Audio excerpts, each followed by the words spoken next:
So knight f6 is the simplest way and maybe even the best. But the two other romantic moves are so interesting that during streams I will use them. I cannot keep me not doing them. So queen a5. What's the point? Now if white play queen e2, they are losing immediately. We play b3. Now if white play bishop d2, knight d2. If queen d2, we take queen d2, rook a2, we are pawn up. Next move bishop g7 after rook b1. If we play bishop g7, we are pawn up, b2 is hanging, white is losing. After bishop d2, knight d2, if I play knight d6, then king d7, knight c8. Now the simplest is knight f3, double check, king d1, knight d4, we are attacking the queen. After queen g4, f5, they are losing their knight. So queen e2, b3, the only move here is king d1. This is a very nice position. I advise you to pause the video and think a bit. Now it's amazing if you find that move. f5 don't give us anything because after f3 we should come back knight f6 and knight d6 will be. After king d1 is amazing move, queen a2 is very strong. Now after rook a2 we take pawn and white cannot do anything against a1 queen. After queen a2 white should play probably rook c1. Now knight f6 again we cannot play because of knight d6, but we play rook a4, very strong move. Rook is protecting the knight, f3, and we can sacrifice the knight. Bishop g7. White should take our knight and bishop b2. White is losing their exchange. After knight f3 there are too many ways that winning. The strength here is b3 pawn that is going to b1 anyway. So the easiest one here is bishop c1, queen e2, bishop b2, rook a1.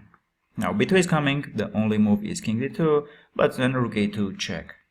Now if king e3, we will take the e2 bishop, rook a2, king e3, then b2, and we are winning because of bishop d2, rook a1. Rook is hanging, next move is coming b1, queen. So after queen a5, queen e2 is losing because of b3 and queen a2 moves. After queen a5, white should play bishop c4. This is the only move. We play here bishop g7, queen e2, b3 check, king f1, f5. White plays f3. Now again the same thing. If we play knight f6, white take on d6.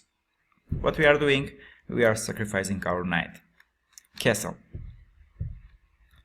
White takes our knight, we take. Now there is coming a pin, and the only move here is g3. Knight h3 is not possible because of bishop h3. So g3 and again queen a2. It's very similar to the previous one, but now we are sacrificing just queen against rook, because after rook a2, b8, we have white have bishop on c4 and they take on bishop a2. We take rook a2. Now against queen we have just one rook, but after rook b2, bishop a6, knight will join from d7, white's king is in center, and even without queens there is a very strong attack. I remember I was 10 years old kid when my daddy was teaching me the Benko Gambit, and this is one of my favorite positions here. There is another sacrifice that it's very interesting also, bishop g7 instead of queen a5 move. What's the point? After queen e2 we play f5, f3, now again knight f6 we will take on d6, so we play castle, take. We just sacrificed a knight in the spirit of the world champion Mikhail Tal. There is more material about this position and the queen a5 line where we sacrificed the queen, but I left it for pro members.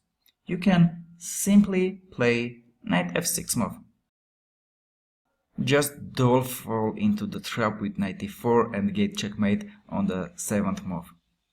The most important thing you should remember, there is the g5 move. It was here, this g5 move. After which white has problems. Knight c3 line is a closed line in the theory because of all this. Let's move to the next line when we play, instead of knight c3, f3 with idea take b5, e4.